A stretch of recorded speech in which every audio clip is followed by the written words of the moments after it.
Come here. Come here.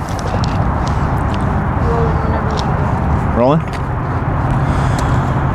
Welcome to the Suffer Well Project. Today's episode is episode 1, and it's with my good friend Aldo. This podcast is meant to tell stories of people who endure hardship, who gain skills along the way, and it's their stories. So I hope that you get something out of this, and stay tuned for more to come. Thanks, guys. Well, I want to open with a prayer, and then we'll just dive right into it. Cool. If you're down. That's good. Yeah. All right. God, I come to you, and I just thank you so much for today, God. I thank you for Aldo. I thank you, God, for allowing us to do this, Lord. I want to honor you with whatever you're doing in this, and please let this be a good time. In Jesus' name I pray. Amen. Amen. Cool. So Aldo, Yep. Sensei, coach to the kids, coach to us. We started going to your gym, what was it, March? I think is when we started? Like around April? like March. Yeah. Yeah, it's been like about five, 6, Ish months. closer to like half a year now, So cool. give or take. Heck yeah. Started at the old place, came to the new place. When did you start the old place? So we started. The original place opened back in July 2022. And I think we could have probably opened up sooner, but this city's pretty incompetent. So yeah, they never if we were waiting on their paperwork for that old place, we'd still be waiting right now. So I bet. but July 2022, just started with half the mats that we have right now. And it was literally these benches that we have, and Dang. those are literally all and I guess our front desk. Heck yeah. So all that moved with us. Did you guys make that front desk? No, Noah, the Viking guy, yeah. The Viking. He had that at his place, so he gave us that. And then he made the benches for us too, so Sick. yeah. Heck yeah. He's made a lot of stuff. Yeah. He made the old sauna. He's building the new sauna. So Dude, I'm shout out to him. Yeah. Loyally. What's his tag? He has an Instagram tag, right? I believe if he hasn't changed it, it's like Earl the Red. Earl the Red. Okay. But his business, Loyally, Loylo. Heck yeah. We'll look out for those saunas. I want to get one too. It'd be sick. Yeah. When you started the gym, what made you want to start the gym? Were you obviously, how many years were you doing jiu-jitsu prior to opening the gym? For sure it was already close to 10 years hitting around 10-year mark, give or take. Sick. And so we were at the original Carlson Gracie here on the west side. So I'll backtrack a little bit. So we started off at Alliance. Mm-hmm. Honestly, I always forget what year, but that's on the east side. Oscar and myself started there. I was there until I got my brown belt. Oscar left a little bit, maybe a year before I did.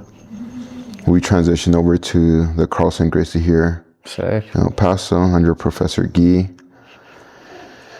And then, long story short, some shit happened with COVID. They literally terminated the program from 1 week to the next, and they just said hey guys, we're ending the program. And I was like, okay. So it wasn't our professor's decision. It was there was another owner of the facility, and it was just he would just teach the jiu-jitsu portion of things. But after that, I don't know. It was hard. He ended up having to just relocate. We moved to another gym. I guess we just wanted a little more intensity, if you will. Yeah. Cool guys. But yeah, I think we just like a little more grittiness and stuff like that. And I know that's not for everyone. Like, Yeah. obviously, some people just want to get their workout, chit chat, have fun, hang out, like not even really train. Yeah. I'm not saying that's how any gym in particular is, but you know. But there are some. There are some. Yeah. And then, so like we prioritize like the hard training. So we ended up opening for that stupid reason, to be honest. Wow. It was just like, well, we just want like harder training. Yeah. Like, screw it, let's just open up our own place. And then we didn't really think much beyond that. It was just kind of like, we'll just figure things out as we go. Cool. And yeah, I mean, I wish we'd have thought about it a little bit more, but I mean, On the business side? Yeah, on the business end, Yeah. I think the jiu-jitsu stuff like that, like pretty much worked itself out. Like it wasn't too hard, but for sure, just like learning all the business end of things was a challenge, to say the least. And then from just all the legal aspect of things, so we originally started with another business partner, and probably like a year in, that kind of like fell through. And we just kind of had like all these issues with like ownership and payments, and I bet. yeah, you can imagine. So long story short, if you're ever working with somebody, just have some legal paperwork done. Yeah. I mean, even if it's like somebody you really trust or like family, the way I see it is like, if you don't plan on screwing somebody over, like what's the big deal about signing a piece of paper? 100%. Yeah. Covers everyone at the end of the day. Yeah, right? exactly. So there's no confusion, you know, between like what was said or what was agreed on. Yeah. But yeah, I mean, it was rough. I remember like just learning even something as stupid as like taking a payment. It's like, cool, like you want to sign up, like let me figure out how to like swipe your credit card and shit. Yeah. And, like create the invoice, create your membership, like all that stuff, social media management, any sort of like marketing stuff. Just getting like our signs, decals, the permits from the city. Jeez. I mean, there's so much stuff. It's all the stuff you don't think about. Yeah, and I feel like we're still, even now, I feel like we still have so much to learn. That like, it just never ends. Yeah. It's a good problem. It's like, oh, you can do this better, or like, this isn't really working. We need to kind of switch things up and try and look at how to optimize the business, and obviously have some sort of return of your income, you know, and optimize that so you can not only like make money because you want to as a business, but so you can provide better services. It's not just kind of like, okay, like I have this money to play with. Yeah.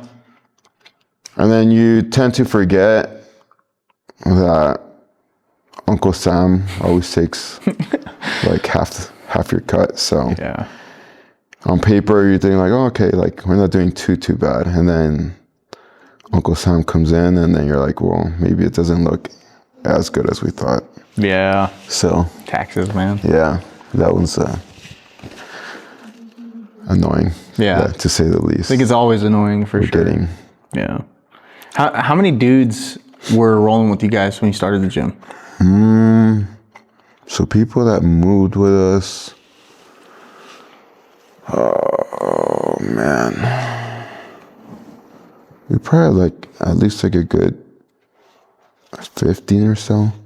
That's pretty good. Or that we knew, or like, yeah, like 15, 20 people that like we knew would help us out, or like just go train with us directly. So so that, I guess that was nice. Like we didn't start from like zero recruiting like just random people, and and we had like people already with experience, so Yeah. that was a huge help. How many of those dudes like did you grow up with? Like, were they longtime friends, or people you met like when you were actually rolling? Who do I know? Because it seems like out here there's a huge community. Like there's a handful of them that I've known since high school. That's cool. So yeah, they helped me out. And then most of the other people I just kind of knew through jiu-jitsu. Like either we started at Alliance together and stuff like that, and they had like even moved to like different gyms or whatever, or we had just kind of been like following each other through the gyms and stuff like that. So Yeah. I think we already had like that tight-knit group. That community already Yeah, established. so a lot of like I would say like the ones that we got the most were the people that had left from the original Carlson Gracie. Okay. So like they kind of, a bulk of them like followed us That's where cool. we went. So Yeah. And you guys already had that affiliation coming into this place, right?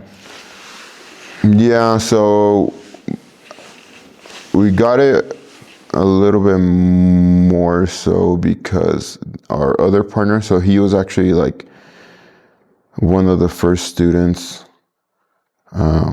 for Professor Guy Okay. at the time. So I guess he kind of facilitated that in a sense. And then he had also promoted Oscar to brown belt. Sweet. And yeah, I mean, I probably didn't train as much under him, but like I realized like he was like a really good professor. Yeah.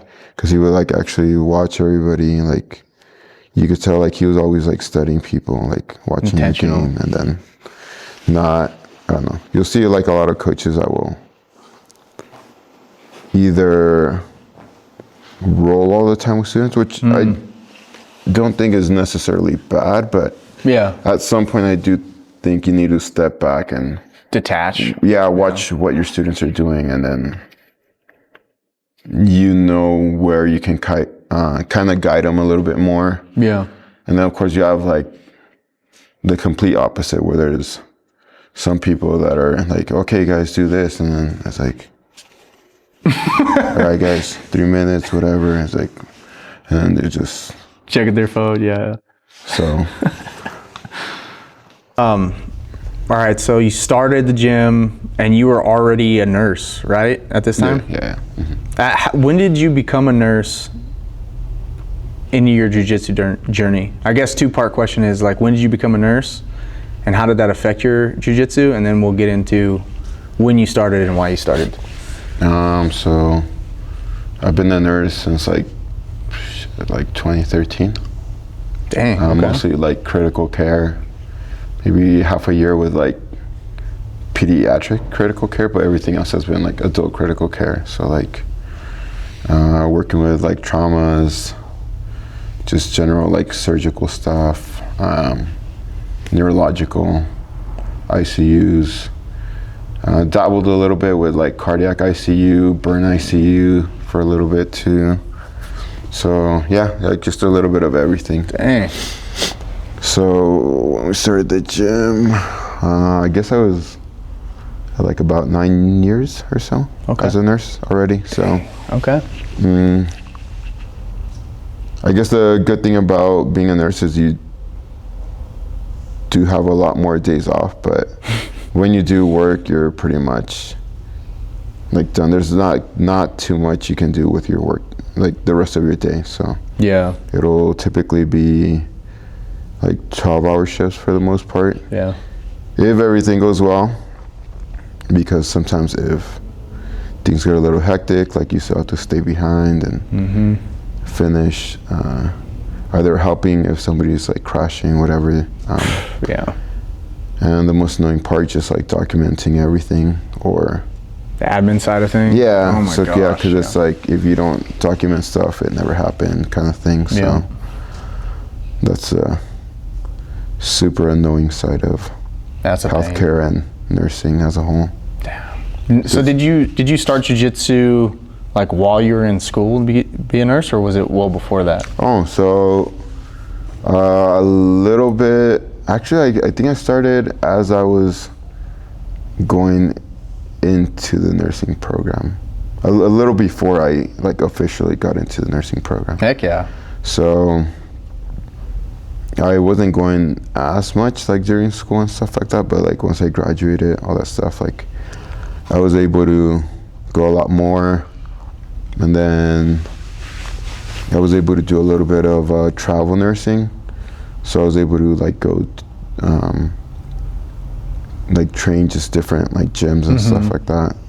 Mostly like Phoenix area, and a few places in California, like in San Jose and like LA-ish area, or the outskirts of LA and stuff like that. That was during COVID, right? Yeah. When I was in LA, like, yeah, so it was nice because there was like no traffic. No traffic, yeah. No traffic in and out. See that, yeah. So. Heck yeah. So, what made you want to get into jiu-jitsu? So, it's, I guess, a little bit of a funny story. So, at least to me anyway.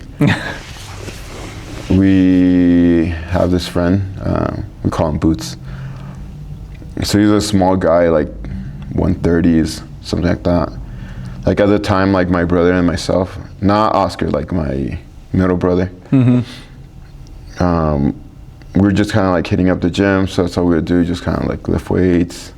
And then we saw that he was training like MMA and doing a little bit of jiu-jitsu, so I was like, okay, that looks pretty cool.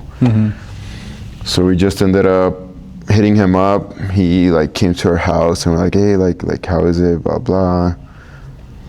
And then some, like it just came along like, if you can beat my brother, like if you submit him, like we'll try it out. Yeah. And like sure enough, like after a couple minutes, like he got him in an armbar. So I think within that week, or like that week, we just went to the gym, and then we just signed up, and then all three of you? My middle brother and myself, like the same day, and then Oscar probably like a week after. Dang. So yeah, I mean, for me, like after that, like I was just like, I just fell in love with it. Yeah. Like I remember, I don't know, and I think you do get a lot of people that think that way, because I know I was there, where like I felt like physically stronger and like bigger than a lot of dudes at the gym. So it was like, oh, I'm just gonna fuck this dude up, like easy. And then like before I know it, I'm just getting put in like triangles, arm bars. Like yeah. I'm like, man, like this is not how I expected it. Reality check. Yeah, but it's nice. I mean, it's like very humbling, but I don't know. For me, like that's never bothered me. Like I don't. Yeah, I think it's very eye-opening and it's just fun for me to. It does really feel like human chess. Yeah, it is. So yeah, like for sure. I feel the same physicality, way. Just trying to take advantage of whatever attributes you have with your body and kind of playing against somebody else's attributes and just kind of trying to outsmart them and like. Just use whatever athleticism you have too. I know some of that is kind of frowned upon, but I mean, if you worked out all your life, like why wouldn't you use that to your advantage? Yeah, like strength over technique is what. Yeah, like because it's like there's this, like what would I call it? I don't know. Like I guess like jiu-jitsu a lot of times is just sold as the smaller guy beating the bigger guy, but then when you have a small guy and a big guy and they both know the same amount of technique, like the big guy is probably gonna win like 9 out of 10 times. Unless it's like a huge skill gap. But yeah, I think as long as people are a little more realistic about that, you know, I think that would help to like maybe market jiu-jitsu in a more efficient manner. Yeah. But, yeah, I feel like when I guess my first introduction to grappling in general was like freshman year of high school. I went and tried out for the wrestling team, and like I went through their little program before I got out of public school, and they paired me with this like 250-pound like obese kid, you know, like, and I was like, all right, whatever, like I guess like I gotta pay my dues or whatever. And I remember him just sitting on my chest, and I'm like, what am I supposed to do here? You know, like we're both clearly unskilled, you know what I mean? And then they started to teach us sweeps, and then I was able to sweep him off of me, and I just remember feeling like, holy crap, like there's like a superpower to this. You know what I mean? Like, because it's like, you know, no one knows what to do like when some really big dude who's double your weight, because I think at that time I was probably like $160, like with a meal inside of me. You know what I mean? Like, so I don't know, for me it's cool because like even when you start, like I don't know if you felt this way, I definitely feel this way, like when you start and you focus on technique, and at least if you have your ego in check, you know what I mean, and you're not afraid to like get tapped out or get put in weird positions, like it really feels like you're starting to gain something that like the rest of the world doesn't have. You know what I mean? Like, no, I wouldn't say a superpower, but it's like, what kind of magic is this? You know what I mean? Yeah, because it's like, like you said, like a sorcery of sorts. Yeah. Because like, I didn't think I was capable of like moving this guy the way that I am right now. Yeah. Like, yeah, just by physically looking at somebody, you wouldn't think like, I don't know if I could really move that guy, you know, like you just, but yeah, you see it all the time. Like you'll have big guys coming in and they have like no idea how to use their weight at all. Like they have like their weight distributions like all messed up, and you think they would just kind of lay on you and be able to hold you down, but it's like a lot of times they're just so easy to flip because they're just overcompensating with their weight one way, or even then, like I said, they don't know how to properly use their weight. So it's like, okay, well they're not as heavy as they seem. Yeah. So, and some dudes, it's weird, like like some like open mats, or like when we go live and like rotate through people, like there'll be some really heavy set guys, and you're like, here we go, like I just want to end up on top, please, right? You're thinking that like in the beginning, at least I think that in the beginning, and then you roll with them, and some dudes will surprise you because it's like they'll lack core strength or something, and they're, like you said, they're like really easy to move around because their weight's displaced. And then other guys, it's like, bro, you got the whole package plus some extra weight, man, like I can't move you, you know? Yeah. So it's crazy, you know? It's really crazy. I don't know, did you feel the same way when you first started jiu-jitsu? Like this was something that like ego and being humbled was a factor, but also like, holy crap, now I have this magic, this black magic in my pocket now? So it's a little weird, like when I first started, like, it was like very humbling. I would say more so like at white belt, where it was like, man, like I really have no idea what I'm doing. And then as you kind of keep going through, like, oh, cool, you know, like, okay, I'm getting better now. I'm like getting some of the people that have been training here for a while, or you see it more so with like new trial people. Oh yeah. Because a lot of times I think we're training with the same people, and like everybody's progressively getting better together. Yeah. So you start knowing what everyone's game is, so you anticipate things, and then you'll kind of like get tied up in like positions, and there's no clear winner, or they might like still beat you a little bit here and there.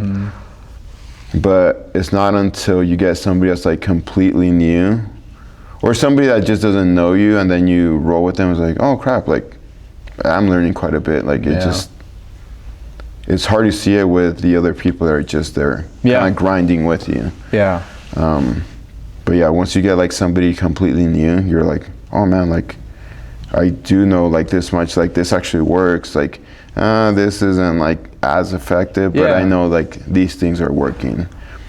And then like as I ranked up, I think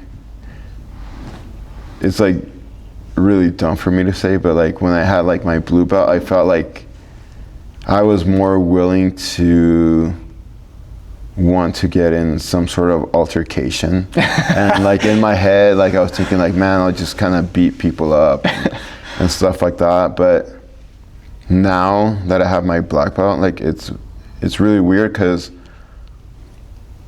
when I had my blue belt, I felt like I knew a lot, and it was like, yeah, like I'll just mess people up, whatever. And now that I have my black belt, I feel like I would just avoid conflict like at all costs. Yeah. Like, I just don't want to get in fights, like whether people are calling me names or just trying to push my buttons and things like that. It's like it's not really worth it. Yeah, for sure. And in a weird way, like I also feel that I'm a little more intimidated by fighting, because I feel like I'm aware a little bit more by knowing that I don't know certain things, or like that I can still improve on a lot of things. Yeah, you're hyper aware. And not only that, but I just kind of think of like legal reasons too. Like,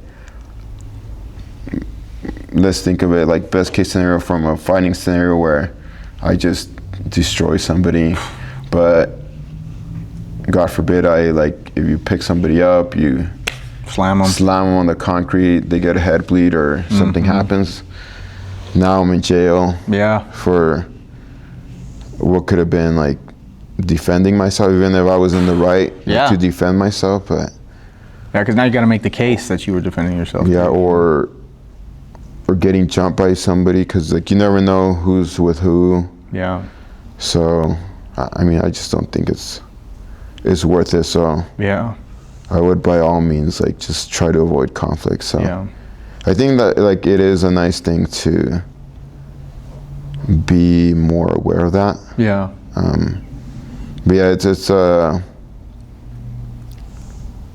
guess it's a little weird in the sense that it's good when you're training, but I also feel it's a little problematic in the sense that sometimes you'll get like a false sense of security at the same time. Yeah. Because you'll see it where like people will drill a lot, you know, and it feels like you can do moves because like, okay, well, I mean, they're letting you work the move and stuff like that, and you think like, oh yeah, man, like I'm hitting it like super clean and blah blah blah, and you try to do it against like actual resistance. And I've seen it in the past where like people would be visibly upset because they couldn't like get something, and they would tell their partners like, oh, it's because you're not giving me the right reactions. Like, well, what is the right reaction? Like, let you submit me? Like, let you get a better position, you know? Like, so, yeah, I think it could be a little dangerous in that regard. So, it just kind of depends how you're training and for what purpose, you know? Like, some people will do it to try to defend themselves. Some people just do it as a hobby. Some people just do it.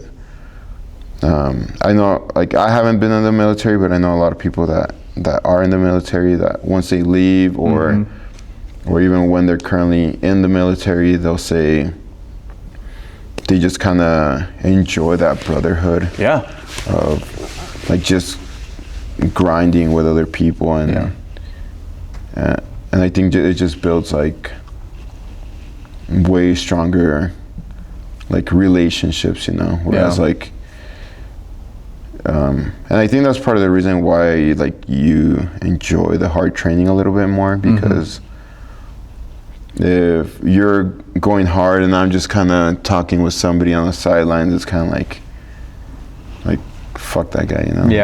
Like, he's not really working, but I mean, not entirely, but also like, man, like come on, like you can't be like lazy. Yeah, absolutely. So I personally feel like I wouldn't feel as close to somebody that's just sitting out a lot of times or just kind of hanging out on the sidelines as compared to somebody that's there like with me, like training, grinding. And I know like, okay, like when things get hard, like they're not quitting. They're going, even if they're doing a little bit, but they're still like trying, and they're not afraid to be put in like bad positions and just kind of overcome some of like those mental like obstacles where it's easy to just give up. So I think that's cool to see. Yeah, there's a lot in that too. Like I think about it a lot as a dad, because like the way I grew up, like we grew up just hooligans, man. You know what I mean? Like fighting all the time for whatever reason, just because we were kids who just couldn't control like our tempers, you know? And at least where I grew up, like people would like bust out knives at the skate park and just get stupid, you know? And it's just like, we were constantly getting in trouble. Like I got tickets for fighting as a kid. And I mean, I look at it now as a father and I'm like, man, I don't want my kids to be put in those predicaments where it's like, hey, like I have to fight this kid because, you know, like, hey, my ego's at stake and like my reputation, kids are gonna think that I'm, you know, some wuss, you know? But at the same time, it's like, as a man, like there's a fine line where we need to teach our kids like, hey man, like you do need to assert yourself to a certain degree. Like you do need to stand up for yourself. And if you're placed in a predicament where someone does put their hands on you, or multiple kids put their hands on you, like you have to know how to get yourself out of that, you know? Whether it be for just simply like, hey, protect yourself, or if it's life or death. You know what I mean? And I mean, us putting our kids into jiu-jitsu, like each kid has a different learning style. They have a different personality. And you can tell like some kids are like just naturally athletic and they're geared towards the athleticism. And then other kids, it's like they're more mental, like mental chess players. Like they're just very smart, you know, and how they play that. And jiu-jitsu is cool because it puts both of those together in a weird way, you know? And then watching them grow in that, like asking questions on the moves and like, if I get put here, what do I do? You know what I mean? I think it's super cool, man. There's a whole dynamic to being a father and, you know, someone who does jiu-jitsu, like where when you put those two together, it's like, from boyhood to manhood, there's like open accountability there, which is cool. 'Cause it's like jiu-jitsu, like everything's out on the mat. Like you can't pretend, you can't live in a false reality at this point, you know? Like you'll see people come in and like, I'm sure you've seen it many times, where like dudes come in and, you know, they have a high self-confidence and then when they get off the mat, they're like destroyed, you know? Which is, it's funny to see because like us as dudes, like, I mean, I'm sure you see it in the workplace too, like there's like machismo and like people have this sense of false self, you know what I mean? And I mean, I've realized that at least in like my network of guys and the way that I grew up, and also like the Army side of things, like guys build up this weird false reality and they don't have like an accountability network of dudes to like check them, you know? And I'm not saying like check in a bad sense, but more just like, hey bro, like you can get better here, man, you know? Like it's all right to like that you suck in this area of life, like just get better, you know what I mean? But yeah, I love it. I think even going through the belt system, like that was something like when I got introduced to jiu-jitsu, it was like more like, hey, go all of these open mats, you know what I mean? And then I obviously joined the Army, did the combatives thing, and then coming here and going through the belt system, it's like, all right, what are my steps? What are my goals? What strides do I have to hit to like learn these moves, both in gi and no gi, because there's somewhat of a difference in how you approach certain moves, right? Takedowns, shoot, everything on the ground, it just gets harder sometimes with grips, you know what I mean, versus no grips. But what would you say for someone like who starts from white belt and goes up, like what is the goal? Because that's something like I think people struggle with, is like when they first come in on like even on a trial class, like what's my goal? What do I do? Like I'm just here to give it all, or you know what I mean? Like what would you say the starting point is for someone? Like what goals do they have to hit and strides do they have to make? So I think it's it's a little tricky in the sense that, like, what are your intentions when you're looking to start to train, you know? Because, like, it's like you said, some people come in with this expectation that they're just gonna maul everybody, and, like, I think that's just already the wrong attitude to come in with, you know? Like, because I have seen that, like, you see, like, these bigger guys, they come in, like, you could tell, like, super confident and like very upright, and they think they're gonna dominate people, and then they're getting dominated by, like, dudes like half their size or maybe a little smaller than them. Yeah. But it's just like they're in disbelief, and they're just kind of leaving with their heads down, and like 9 out of 10 times, like, they won't come back. Yeah. But, or I guess, which makes it really weird, because you would think, like, man, like, I really suck at this. Maybe this is something I should look into and, like, take this a little more seriously, you know? Like, I really don't understand how people could go back to the streets and then just kind of think, like, man, I could still wreck, like, all these people after you just got humbled by, like, a group of guys, you know? Like, and I'll see it more so when, like, girls give, like, dudes a hard time, like their ego, like, man, they'll go so hard on some women, and I'm like, it's very sad to watch. Yeah, it's just crazy, you know, because, like, you could tell they're just so bothered by it. But yeah, so I think, like, first and foremost, you have to have the right reasons to come in, you know? So I think if it's something like looking for something like self-defense, I think that's good.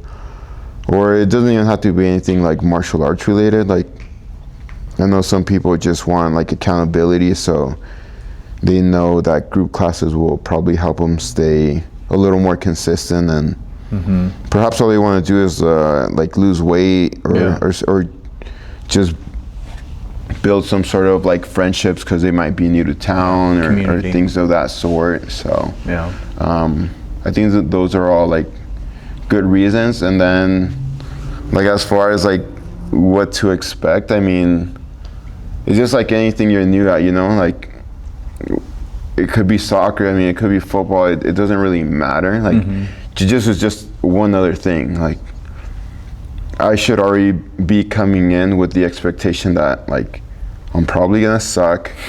Like, if everybody's been there, like, way longer than me, like, they're probably gonna beat me up, like, pretty bad. And the more you just kind of come in with that attitude of, like, well, I mean, I'm new, like, the expectations of what I'm gonna be doing to other people, or just doing as a whole, should probably be, like, down here. Yeah, more realistic. And you'll feel a lot better than if you think you're here and you're really down here. So it's like, man, like, I thought I was here, and, like, you're telling me, like, I'm down here, like, I'm probably not gonna come back, because it's just such a, like, hit on your ego. And I would say the vast majority of people just can't handle that. And there's always something to learn. Like, somebody's gonna teach you something that they like, that may work for you. And I mean, there's some things that may not apply to you, but it's just cool to see how some people will break down specific movements when I may think of them in a completely different way, you know? Like, I'll think of things a lot more now in concepts, and just kind of seeing how everything interplays, so, like, I can use concepts as a whole, like, from jiu-jitsu to judo into the MMA, and I think it just transitions a lot better. But some people just like to do it in techniques, and it's like, I mean, whatever, like, feels better for people, but it's just cool just to see how people like to express themselves, and how they feel it's better suited for like students from their perspective, from a teaching standpoint, and things like that. And it just, like you mentioned, like not everybody will learn in the same manner. So I might break something down for you a certain way, but then it may not click for you, but then somebody may come and basically say what I said, but just different wording. Yeah. And that's what might like set things off for you. It's like, okay, that makes a lot of sense. But it's like, in my head, it may seem like, well, I mean, it's the same thing, but I know the wording of things and just the way you may demonstrate things will have a huge impact on how some people just absorb information. Yeah. So, but yeah, I mean, I think it's super cool. Like, how are you liking Jiu-Jitsu? Well, everything, Or like judo? Jiu-Jitsu, the judo. Dude, it's consuming. You know, it's like it consumes your thoughts. It consumes, I mean, I guess to a degree your time. Obviously, when you come in, you have to make time for it, set it aside. But I think it's all like, it's worth it. You know what I mean? At the end of the day, like, even when I feel like beat, like just like, oh, dude, I think I rolled way too much this week. Like, I still like, you know, we'll just process on a rest day. Like, I'm glad I went, you know, like, it's just, I don't know. There's something about it that like, it's kind of captivating, you know what I mean? You fall in love with it, you know, and it's like I guess the only thing I have it to compare it to, like on a fundamental level, is like I grew up skateboarding, and that was like such a huge part of my life. And I think it's because like, dude, when you land a trick, something that you've been fighting for and like falling down and getting hurt over so many times, the moment you like stick a trick, especially a hard one, like the dopamine release in your brain is like through the roof. You know what I mean? Yeah. And I guess jiu-jitsu kind of has that, you know what I mean? Especially like when you're working towards something and then you finally hit that breakthrough and you're like, things make sense, you know? Like, I can now successfully take someone down, you know, not just pull guard on someone, but I can now successfully take someone down, and I know the next step from that point. And then from that point until I can get them in a submission and finish, you know? Or if you're going against, like when I go against freaking you or Oscar, it's like, all right, dude, how am I gonna defend myself right now? You know what I mean? Like, how am I gonna fend off the submissions, you know? That stuff, like when it starts to make sense, it's like, man, I'm glad I'm coming, you know? So I appreciate it. I appreciate you guys welcoming like me and my whole family in. Like, it's cool. I love this place. No, thank you. So yeah, I do. But yeah, I guess where I'd want to move the conversation into is like, after all your progression, now that you're a black belt, like I mean, white belt in judo, black belt in jiu-jitsu, essentially, right? Like always continuously learning new things. MMA, the business side of things, like it's a lot. And you're still nursing, right? Yeah, on the weekends. Yep. Yeah. Father, husband, like it's huge. It's taxing. How do you manage all of that? Sheer will. Yeah.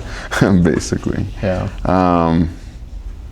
Yeah, I mean, it's weird because when I was just doing nursing and I had like a lot more free time, like I could like obviously go on like a lot more vacations and just kind of like mess around, just but I would say mostly like probably be a lot more wasteful with my time. I never quite felt like very fulfilled, and then now that like I would say like I'm pretty busy for the most part, like at most times of the day. Like, don't get me wrong, like there's still like times where like I'll just mess around and like probably be on my phone a little too long, more long than I should, and things of that nature. But I feel a lot more satisfied with my life. Yeah. So, but I think a lot of that even stems from like being able to like give to others. So, yeah, I think it's a lot more fulfilling. On the nursing side of things, I think that kind of it started that way. But then eventually I felt like or I feel like healthcare's kind of moved to more of a like patient satisfaction kind of thing, and I think that's just kind of how things in general are moving, like a lot of like customer service things, and so I think that it wasn't as fulfilling for me anymore, and that's part of the reason why I'm looking to slowly move out of like healthcare.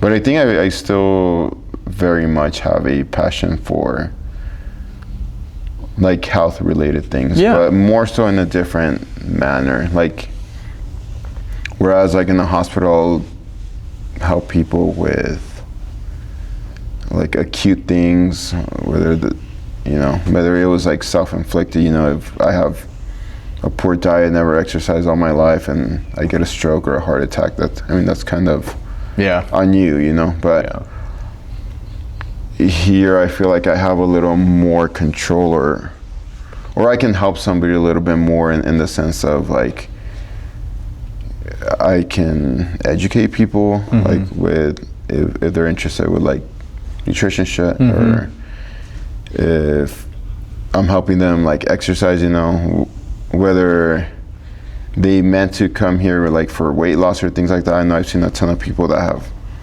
lost like I think probably the most like 50 or like 60 pounds or something. That's awesome. Without it being like their actual goal, so like that's cool to see. And I think like people like will like really appreciate it. It's like, oh crap, like I may not have come for this, but like I feel good, like 100%. Like look good, feel good. Mental status is clear, probably. Yeah, exactly. Like you get a lot more of like that mental clarity. So but I mean it's a tough thing to do. Like I don't think there's quite like a work-life balance. I think that's just kind of made up. Like I think so too. At the end of the day, you're gonna have to make some sacrifices, and it's ultimately up to you, like what you're willing to sacrifice. And what you're willing to try to build, by sacrificing that other time that you're giving up, So obviously when I wasn't doing all of this, like I was sacrificing creating some sort of value or purpose for myself by just kind of hanging out, like not doing anything, probably drinking a little more than I wanted to, honestly. And dude slipping in that all the time. Like, I mean, there's nothing like that was very satisfying about that, but I think as I'm like learning more things about a little bit of everything, I'm able to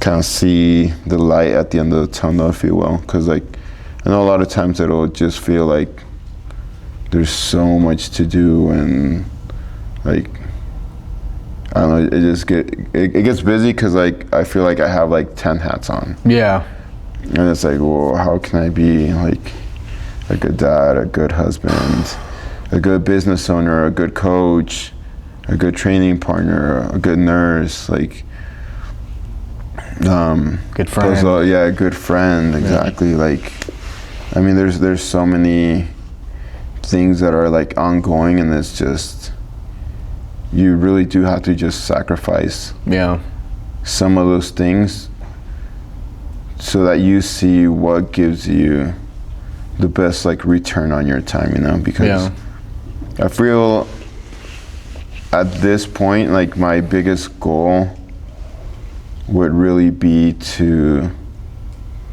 ultimately look to buy back my time and like my freedom, but also like create something of value that is much bigger than me. Like if I were to like just kind of disappear, like there's something like standing there that will last after I'm gone, you know. So it's like building that community. Like I think that's like a cool thing, where like you don't need a single person to be there. I mean, like, obviously there will be some people that will be have a big impact and stuff like that, but I think a lot of times you want to be able to build something that will outlast. That you don't have like a single point of contact, if you will, where it's like, if that person's gone, like, there is no business, or there is no like group, community, whatever it is. So, but I think a lot of young dudes struggle with that, you know, because it's like, for how long have people been told, like, hey, go get a high-paying job or something that gives you a 401k, and then work your damnedest for that 401k, and then wait for it to drop, you know. But by the time you get there, you're halfway dead, you know, if not almost there, you know. Have you read that book, Wild at Heart, by any chance? No, I haven't. The author is John Eldredge, and I have a hard time reading books, like extracurricular books, because like I have to be engaged, man. I get bored real quick, and like especially some books that are like aimed more towards like self-help. I don't read any self-help books. I have a hard time, like, I read the Bible like all the time because there's so much truth in it, but like some Christian books I struggle with, because I'm like, all right, what are we going to talk about now? You know, like, what mainstream item are we going to talk about now? But this book, the author, he's a Christian dude. I think he runs a podcast and like a men's ministry or something like that. But he said something in this book that like changed my perspective on manhood, and like even approaching like what I want to do career-wise, and like even in my hobbies. And he was like, men need, he like goes through like boyhood, the fragility of boyhood, like how we're not supposed to abuse that as fathers. And then like just talking about men, not daughters, and at this point, because that's a whole nother topic. But he's like, yeah, and then you reach like a cowboy phase where like you just need like land and no cops around, because you're just going to destroy things, you know. And I think all boys have been there. And then manhood is like this, like you have like a dominion about you, you know. And he said these things. He's like, you need, every man needs a battle to fight, an adventure to have, and a beauty to win. And he's like, if dudes don't have one of those three things, they kind of like, they go wayward, you know. And I think I've realized that in my life too. Like, if I don't have one of those aspects, like depression will sink in, or like this feeling of like, what am I doing with my life? You know what I mean? And it's like, there's pros and cons, like, because I tend to put myself in predicaments where it's like, well, that's dangerous, dude. Like, why are you doing that? You know, like, when people ask me like, bro, like, why do you want to fly helicopters? I'm like, it's fun, dude. I don't know what else to tell you, you know. Or why do you want to do jiu-jitsu, bro? Like, you're in your 30s. Like, aren't you afraid you're gonna get broken? I'm like, well, it's fun, dude. Like, why don't you go and do it? You know? Yeah. So, yeah, I think it's valuable though, like as men, like you were saying, not just to leave a legacy of like monetary value, but of like community, you know, like, because when we're all said and done here, like, what are we leaving behind? You know, like, okay, our kids have some cash, but if there's nothing lasting to teach them how to like better humanity down the road, like, we failed, you know, at the end of the day. But before I started blabbering, you were talking about, you mentioned briefly on like recovery. I think that's a huge topic with jiu-jitsu. How do you recover on heavy days? I'm honestly like not the best person. Like, in terms of taking care of my own body, honestly. Like, I know what I need to do, I'm just not great at it. So, but when I was like cold showers would help. Sauna for sure, like that one was a game changer. I'll intermittent fast like most of the time. When I remember, like, I'll do like some like complete fast. Like, I don't think I ever really like program myself, which I probably should, where it's like, oh man, I hit that 3-month mark, like, let me do my 3-day fast or whatever. It's just kind of like, like, screw it, I'll just do a fast tomorrow, like, kind of thing. Grounding is a good one that I think a lot of people, usually don't know about, or they think it's kind of like pseudoscience. Yeah, hippie, if you will. Yeah. So, I mean, that's probably like, I know before I used to even do, it's a little off topic, but I would go like on hikes a lot because I love hiking. I just haven't gotten a chance to do it as much now. But I would do hikes like barefoot and stuff. Heck like, yeah. It sucked because like you get like all these rocks on your feet and stuff out like here that. it sucks, but like, I don't know. It was just, in a sense, it was just kind of relaxing, even though it was like I said, pretty uncomfortable when like the rocks are digging into your foot. But it's kind of like, you're feeling stuff, you know. Like, yeah. You know you're alive. Yeah. So it's true. And like I know like I'll get the recovery aspect of things, and I am a big believer in like just kind of like energy and frequencies and stuff like that. So I've seen some stuff. I know you'll that. absorb a lot of like the energy from the earth and things like that. So I mean, everything does have a frequency. And like recovery else, what else do I do? I think those would kind of be like the big ones. Probably when I was more disciplined with my diet. What worked best for me was like a carnivore diet. Yeah. And man, like I felt great, like, to say the least. Like just so many benefits. But yeah, it just kind of goes against the mainstream narrative of like the food what you want to eat, because then it's like, oh well, you're eating a lot of fats and a lot of cholesterol, you're gonna get a stroke and you're gonna get a heart attack. And then it's like, bro, like you're double my size, like I don't think you have a say in. That's so frustrating. Yeah. And like you can't tell me how to eat, like. No. But yeah, I would food's probably like one of the biggest ones. Like when I'm eating like right, and like I can tell when I eat like crap, like I'm hurting. Like I definitely feel like the inflammation. Oh yeah. Like my knees, joints my hurting. shoulders. I mean, it's rough. Yeah. But I think I'm a little better too with like recovery, in the sense of like maybe resting a little bit more. I think when we first opened up, I would do like on some days like 3-4 sessions a day, and it was just like day after day after day, and it's like, I mean, it was fun, but like I don't know that I can keep doing that. Like it does, like, especially as you wear age, you man. down. Yeah. Every year I feel it more. Yeah. But all right, so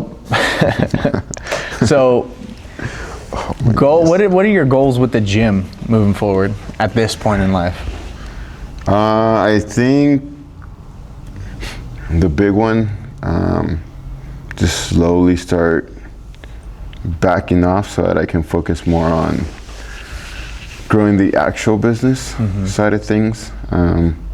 As much as I kind of hate thinking about that, simply because I just like teaching so much. Yeah. But I know it's kind of like something I need to do. And probably just looking for like-minded individuals that believe in kind of like the vision that we have for the gym, to just kind of help us grow it. And of course, kind of keep that good energy. Like that's the big thing. Like, for sure, finding people that I can slowly start getting to help Oscar and myself just kind of grow things, and while keeping like that same culture alive. I mean, if the culture kind of suffers, I think it would be something that we'd have to kind of step back in and find like the right fit again, instead of just kind of like, oh, even if they're good at their job, but they're changing the culture, like, I don't know, like I know it wouldn't settle well with us. So. For sure, it would change everything. Yeah. So that's business, but what about personal goals? Do you have any other personal goals that you're trying to achieve right now? while dealing with everything else?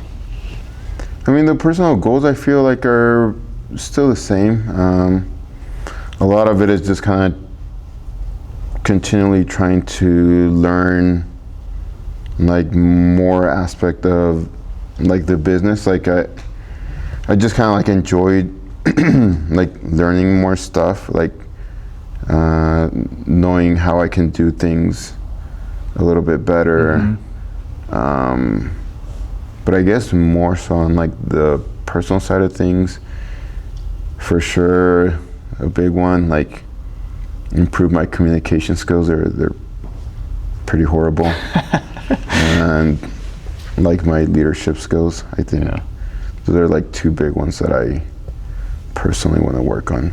So yeah, I mean, you can't go wrong with having better communication skills, and I feel like I need it more so because I just don't look friendly. So I'm gonna have to like compensate more by having like really good social skills. You got resting Aldo face? Yeah. To get rid of, man, Yeah. I can't escape that one. Most of us can't, you know. How do we get people here? So we're like on the west side of El Paso, close to like Sunland Mesa area. Okay. We have our Instagram, Black Sheep BJJ EP. I think we mostly just use like Instagram. We do have a Facebook, TikTok. I don't really know the TikTok, but I don't know. My brother's in charge of that, so. That's right. Yeah, our website's pretty much the same. Okay. blacksheepbjjap.com. So you'll find all the info there, like our programs, pricing. Shoot us a message, like call us, email us, whatever. We'll get back to you guys.